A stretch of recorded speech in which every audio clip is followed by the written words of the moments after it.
Hi all. അപ്പോൾ ഇന്ന് നമ്മുടെ കൂടെയുള്ള 2024 CGL ക്രാക്ക് ചെയ്ത് ടാക്സ് അസിസ്റ്റൻ്റായിട്ട് ജോലിക്ക് കയറിയിട്ടുള്ള മാളവികയാണ്. സോ നമുക്ക് മാളവികയെ വെൽക്കം ചെയ്യാം. വെൽക്കം മാളവിക. അപ്പോൾ നമ്മൾ നോക്കാൻ പോകുന്നത് എന്തായിരുന്നു മാളവികയുടെ പ്രിപ്പറേഷൻ സ്ട്രാറ്റജി, അത് നിങ്ങളുമായിട്ട് ഷെയർ ചെയ്യാണ്. സോ അതിന് മുമ്പ് ആദ്യത്തെ ചോദ്യം, വാട്ട് യു ഫീൽ നൗ? ഞാൻ ഭയങ്കര ഹാപ്പിയാണ്. കാരണം 2023 മെയ് ബാച്ചിലാണ് ഞാൻ ആദ്യമായിട്ട് ക്യൂബിറ്റിൽ ഇവിടെ വന്ന് ജോയിൻ ചെയ്യുന്ന SSCക്ക്. 2024 CGL തന്നെ ക്രാക്ക് ചെയ്യാൻ പറ്റി. അതിൽ ഞാൻ ഭയങ്കര സാറ്റിസ്ഫൈഡ് ആണ്. അപ്പോൾ ഏകദേശം 1.5 വർഷത്തിൻ്റെ ഉള്ളിലായിരുന്നു ഈ ഒരു എക്സാം ക്രാക്ക് ചെയ്തല്ലേ? അതെ. സോ ഈ 1.5 വർഷം കൊണ്ടുള്ള ഏകദേശം പ്രിപ്പറേഷൻ സ്ട്രാറ്റജിയൊക്കെ അല്ലെങ്കിൽ QA പഠിക്കുന്ന മെത്തേഡൊക്കെ എങ്ങനെയായിരുന്നു? ഗവൺമെൻറ് ജോലി എന്നുള്ള ഒരു ഇത് വെച്ചിട്ട് മാത്രം വന്നതാണ്. പിന്നെ ഇവിടെ വന്നിട്ടാണ് SSC എന്താണെന്നും അതുപോലെ സിലബസ് അങ്ങനത്തെ കാര്യങ്ങളിലേക്കൊക്കെ ഒരു ഇത് കിട്ടിയതും അതുപോലെ എന്നെ ബേസ് ബിൽഡ് ചെയ്യാനും സഹായിച്ചത് ക്യൂബിറ്റാണ്. ഇവിടുത്തെ മെറ്റീരിയൽസും കാര്യങ്ങളൊക്കെ തന്നെയാണ് സ്റ്റാർട്ടിങ്ങിൽ ഫോളോ ചെയ്തിട്ടുള്ളത്. അപ്പോൾ ക്യൂബിറ്റിൻ്റെ QAയുടെ മെറ്റീരിയൽസൊക്കെ എത്രത്തോളം ഹെൽപ്ഫുള്ളായിരുന്നു?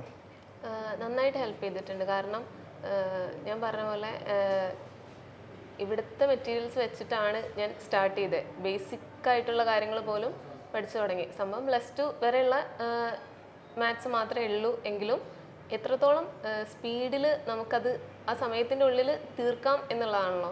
അപ്പോൾ ഞാൻ അധികം കൺവെൻഷണൽ മെത്തേഡിലൂടെ ക്വസ്റ്റ്യൻസ് അപ്രോച്ച് ചെയ്തിരുന്ന ഒരാളാണ്. അപ്പോൾ ഇവിടെ വന്ന് ഇവിടുത്തെ മെറ്റീരിയൽസ് ഇവിടുത്തെ ഫാക്കൽറ്റീസ് പറഞ്ഞു തരുന്ന രീതിയിൽ ട്രിക്സും കാര്യങ്ങളൊക്കെ യൂസ് ചെയ്ത് അപ്ലൈ ചെയ്യാൻ തുടങ്ങിയപ്പോഴാണ് എനിക്ക് കുറച്ചും കൂടെ ഇതിൽ സ്പീഡ് ഇമ്പ്രൂവ് ചെയ്യാൻ പറ്റിയത്. ഇപ്പോൾ മുമ്പ് മാളവിക ഏത് ഫീൽഡിൽ നിന്നാണ് വന്നത്? അതായത് ഏതായിരുന്നു, ഡിഗ്രി ഏതായിരുന്നു? ഞാൻ BSc മാത്സ് ആയിരുന്നു എടുത്തത്. അത് കഴിഞ്ഞ് നേരെ ഇവിടെ വന്ന് ചേരാൻ. അപ്പോൾ BSc മാത്സ് ആണ് പഠിച്ചതെന്ന് പറഞ്ഞു. ആ BSc മാത്സ് പഠിച്ചുകൊണ്ട് ഈ SSC പ്രിപ്പറേഷനിലേക്ക് വരുമ്പോൾ അത് വളരെ വലിയ രീതിയിൽ ഹെൽപ്പ് ചെയ്തിട്ടുണ്ടോ? അതോ മാത്സ് എടുത്തത് കൊണ്ട് പ്രത്യേകിച്ച് SSCയിൽ വന്നപ്പം കാര്യമൊന്നും ഉണ്ടായിട്ടില്ല. കാരണം ഞാൻ പറഞ്ഞ പോലെ കൺവെൻഷണൽ മെത്തേഡിലൂടെ ആയിരുന്നു ഞാൻ എല്ലാ ക്വസ്റ്റ്യൻസും അപ്രോച്ച് ചെയ്തിരുന്നത്. പിന്നെ ഇവിടെ വന്നിട്ടാണ് അത് ഇമ്പ്രൂവ് ആവാൻ തുടങ്ങിയത്. അതുകൊണ്ട് സ്ട്രീമിൽ വലിയ ഇതുണ്ടെന്ന് തോന്നുന്നില്ല. അത് കഴിഞ്ഞ് പിന്നീട് മിഷൻ ബാച്ചിലേക്ക് വരികയുണ്ടായത്. ഈ മിഷൻ ബാച്ചിലേക്ക് വന്നപ്പോൾ അതിൻ്റെ ഒരു അപ്രോച്ച് ചെയ്യുന്ന രീതി എങ്ങനെയായിരുന്നു? മിഷൻ ബാച്ചിൽ എന്ന് പറഞ്ഞാൽ കൂടുതൽ ഓൾറെഡി ബേസ് സെറ്റായി. പിന്നെ ഞാനൊരു 1 month 2 month ഗ്യാപ്പ് എടുത്തിട്ടാണ് മിഷനിലേക്ക് വന്നത്. അപ്പോഴേക്കും ഞാൻ അത്യാവശ്യം എന്നെക്കൊണ്ട് കവർ ചെയ്യാൻ പറ്റുന്ന രീതിയിൽ വർക്ക് ചെയ്തിട്ടാണ് മിഷനിലേക്ക് വരുന്നത്. അപ്പം മിഷനിൽ വരുമ്പോൾ അധികവും പ്രീവിയസ് ഇയർ വെച്ചിട്ടുള്ള മെറ്റീരിയൽസും കാര്യങ്ങളൊക്കെ ആയിരുന്നു.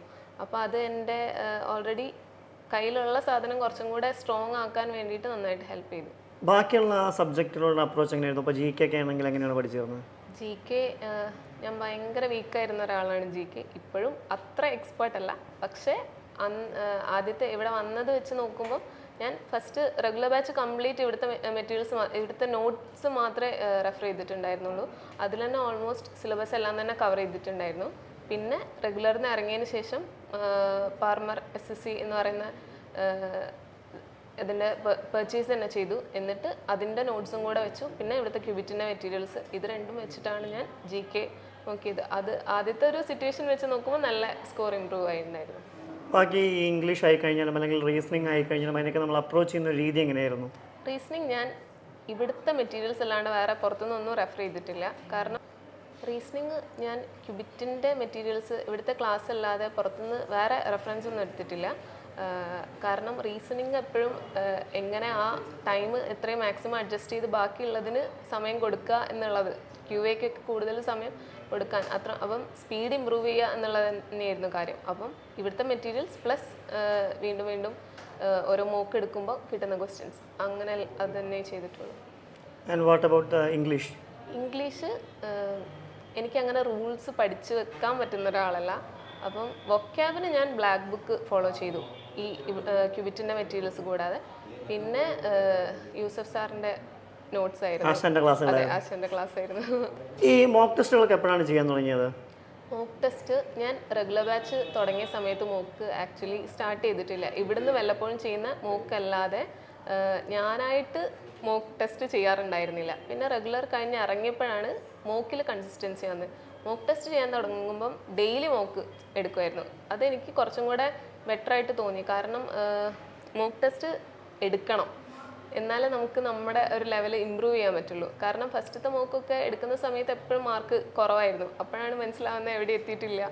പിന്നെ വീണ്ടും അതുമേൽ ബിൽഡ് ചെയ്യാൻ നോക്കുക. അങ്ങനെ അങ്ങനെ കൺസിസ്റ്റൻ്റ് ആയിട്ട് ഡെയിലി വേറെ ഒന്നും ചെയ്യാൻ പറ്റിയില്ലെങ്കിലും മോക്ക് എടുക്കുമായിരുന്നു. അങ്ങനെയാണ് സ്കോർ ഇമ്പ്രൂവ് ചെയ്യാൻ കൂടുതൽ ഹെൽപ്പ് ചെയ്തത്. കാരണം നമ്മൾ എത്ര പഠിച്ചാലും ആ എക്സാമിനെ എങ്ങനെ അപ്രോച്ച് ചെയ്യുന്നു എന്നുള്ളത് ഭയങ്കര ഇമ്പോർട്ടൻ്റ് ആണ് എന്നാണ് വിശ്വസിക്കുന്നത്. ഏകദേശം ഈ മിഷൻ ബാച്ചിലൊക്കെ എത്തുമ്പോൾ മോക്കൊക്കെ സ്റ്റാർട്ട് ചെയ്യുന്ന സമയത്ത് എത്ര മാർക്ക് കിട്ടിയായിരുന്നു? മിഷൻ ബാച്ച് തുടങ്ങുന്ന സമയത്ത് എനിക്ക് തോന്നുന്നു 130 ആ ഒരു റേഞ്ചിലൊക്കെയാണ് സ്കോർ ഉണ്ടായിരുന്നത്.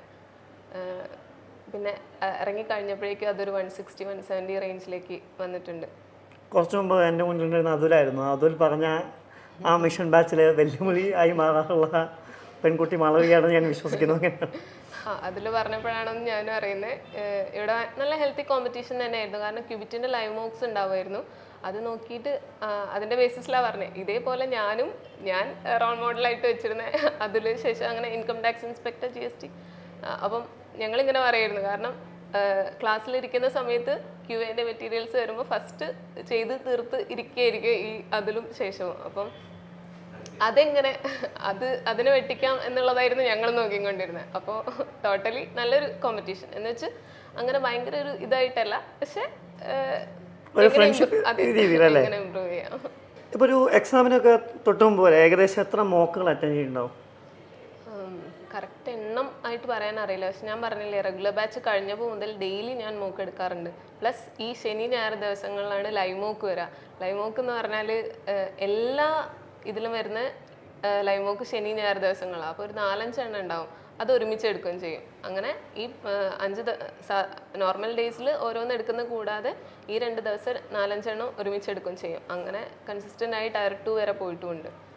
ഇപ്പോൾ ഞാനൊരു റേറ്റിംഗ് കൊടുക്കുകയാണ്, 1 മുതൽ 10 വരെ റേറ്റിംഗ് കൊടുക്കുകയാണെങ്കിൽ അതിൽ ഒരു കോമ്പറ്റേറ്റീവ് എക്സാമിന് മോക്ക് ചെയ്യുന്നതിൻ്റെ ഇമ്പോർട്ടൻസ് എത്ര മാർക്ക് കൊടുക്കാൻ പറ്റും?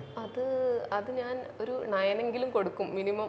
അത് കാരണം മോക്ക് എന്ന് പറയുന്നത് ഞാൻ പറഞ്ഞില്ല, അത്ര ഇമ്പോർട്ടൻ്റ് ആയിട്ടുള്ള കാര്യം തന്നെ. കാരണം മോക്ക് ടെസ്റ്റ് എടുത്താലേ എങ്ങനെ എക്സാം അപ്രോച്ച് ചെയ്യണമെന്ന് നമുക്ക് മനസ്സിലാവുള്ളൂ. എത്ര പഠിച്ചാലും ചിലപ്പം എല്ലാം പഠിച്ച് അവസാനം മോക്ക് എടുക്കാൻ നിന്നാൽ ചിലപ്പം സ്കോർ ചെയ്യാൻ ഒരിക്കലും പറ്റില്ല. കാരണം ആ ടൈം അഡ്ജസ്റ്റ് ചെയ്യുക, എങ്ങനെ ഇതാക്കുക, അറ്റ്ലീസ്റ്റ് സെക്ഷണൽ മോക്കെങ്കിലും എടുത്ത് സ്റ്റാർട്ട് ചെയ്യണം എന്നാണ്.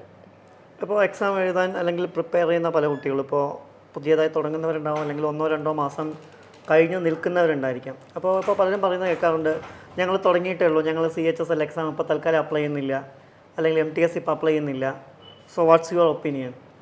അപ്ലൈ ചെയ്യുന്നതുകൊണ്ട് കുഴപ്പമില്ല. കാരണം ഇതിന് ചാൻസ് ഒന്നും നോക്കുന്നില്ല. എത്ര വട്ടം വേണമെങ്കിലും നമുക്ക് എഴുതാം. അപ്പോൾ ഏറ്റവും നല്ലത് എന്താ വെച്ചാൽ എഴുതി നോക്കുക. എല്ലാ എക്സാംസും നമ്മളിപ്പം നമ്മുടെ ഫോക്കസ് അതല്ലെങ്കിൽ പോലും എല്ലാ എക്സാംസും അറ്റൻഡ് ചെയ്യുന്നതാണ് നല്ലത്. കാരണം നമ്മൾ വീട്ടിലിരുന്ന് എഴുതുന്ന പോലെ ആയിരിക്കില്ല ഒരിക്കലും എക്സാം സെൻറ്ററിലിരുന്ന് എഴുതുന്നത്. അപ്പം അതിൻ്റെ അറ്റ്മോസ്ഫിയറും കാര്യങ്ങളൊക്കെ ഡിഫറെൻ്റ് ആയിരിക്കും. അപ്പം ആ ഒരു എക്സാം പ്രഷറിലിരുന്ന് എഴുതാൻ കൂടെ പഠിച്ചാലേ നല്ല രീതിയിൽ എക്സാം എഴുതാൻ പറ്റുള്ളൂ എന്ന് തന്നെയാണ് എനിക്ക് തോന്നുന്നത്. ഇപ്പോൾ മാളവിക ക്യൂബിറ്റിൽ തുടങ്ങിയൊരു യാത്ര, റെഗുലർ ബാച്ച് മുതൽ മിഷൻ ബാച്ച് വരെ തുടങ്ങിയൊരു യാത്ര, അതിൽ കൂടെ ഒരുപാട് പേരുണ്ടായിട്ടുണ്ടാവും. അവരൊക്കെ ഇപ്പം എന്ത് ചെയ്യുന്നു?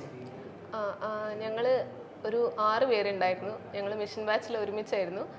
ഇപ്പം 6 പേരും പല പല ഡിപ്പാർട്ട്മെൻറ്റുകളിലായിട്ട് ഇപ്പോൾ CGL-ഉം MTS ഒക്കെ ക്രാക്ക് ചെയ്തിട്ട് ഇരിക്കുകയാണ്. പോസ്റ്റൽ ഉണ്ട്, GST ഇൻസ്പെക്ടറായിട്ടും income tax inspector, CAG auditor, അങ്ങനെ പല പല ഡിപ്പാർട്ട്മെൻറ്റിലായിട്ടുള്ള ഒരു ഗ്രൂപ്പായിട്ട് മാറിയിട്ടുണ്ട്. ഞങ്ങൾ ഇവൻ മോക്ക് ചെയ്യുമ്പോൾ പോലും അങ്ങോട്ടും ഇങ്ങോട്ടും കോമ്പീറ്റ് ചെയ്ത് പഠിച്ച അതേ ആൾക്കാർ. ലൈക്ക് ഇവൻ മാർക്ക് കുറയുന്ന സമയത്ത് അപ്പുറത്തെ ആളെ മാർക്ക് എത്രയാണ്, സെക്ഷണൽ മാർക്ക് എത്രയാണ്, അതുപോലെ ഒരു ക്വസ്റ്റ്യൻ പോലും അപ്രോച്ച് ചെയ്യുന്ന പലരും പല രീതിയിലായിരിക്കും. അതൊക്കെ ഡിസ്കസ് ചെയ്ത് അങ്ങനെയുള്ള ആ 6 പേര് തന്നെ പല പല ഡിപ്പാർട്ട്മെൻറ്റിലായിട്ട് ഇങ്ങനെ ഇപ്പോൾ ഇപ്രാവശ്യം ക്രാക്ക് ചെയ്തിട്ടുണ്ട്.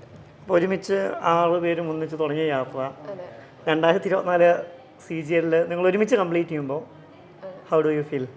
വളരെ സന്തോഷമുണ്ട്. കാരണം എനിക്കറിയുന്ന എൻ്റെ ഫ്രണ്ട്സ് ആ ഒരു ഗ്രൂപ്പിൽ തന്നെ പല ഡിപ്പാർട്ട്മെൻറ്റിൽ ഗവൺമെൻറ് പല ഡിപ്പാർട്ട്മെൻറ്റിൽ ഉണ്ടാവുക എന്ന് പറയുന്നത് സന്തോഷമുള്ള കാര്യം തന്നെയാണ്.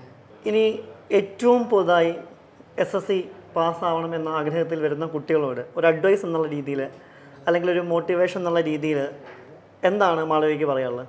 എനിക്ക് പറയാനുള്ളത് എന്താ വെച്ചാൽ SSC ആണ് ലക്ഷ്യം എന്ന് മനസ്സിൽ കണ്ടിട്ട് വരുന്ന ഒരാൾ പിന്നെ ഇടയിൽ വെച്ചിട്ട് വേറെ ഒന്നിനും പോവാണ്ട് ഇതിന് കൺസിസ്റ്റൻറ്റ്, കാരണം അതിൻ്റെ ഇടയിൽ ഒരുപാട് പ്രശ്നങ്ങൾ ഉണ്ടാവും, ഓരോരുത്തരുടെ ചോദ്യം ഉണ്ടാവും. അതൊക്കെ ഓവർകം ചെയ്തിട്ട് കൺസിസ്റ്റൻ്റ് ആയിട്ട് മുന്നോട്ട് പോയാൽ എന്തായാലും ഏതെങ്കിലും എക്സാം ക്രാക്ക് ചെയ്ത് നല്ലൊരു പോസ്റ്റിൽ സെൻട്രൽ ഗവൺമെൻറ് ജോലി കിട്ടും എന്നുള്ളത് ഉറപ്പാണ്. അതാണ് എനിക്ക് പറയാനുള്ളത്. ഓക്കെ, അപ്പോൾ നമ്മളിപ്പോൾ അത്രയും നേരം കേട്ട മാളവികയുടെ എക്സ്പീരിയൻസ് ആണ്. So thank you Malavika. Thank you sir.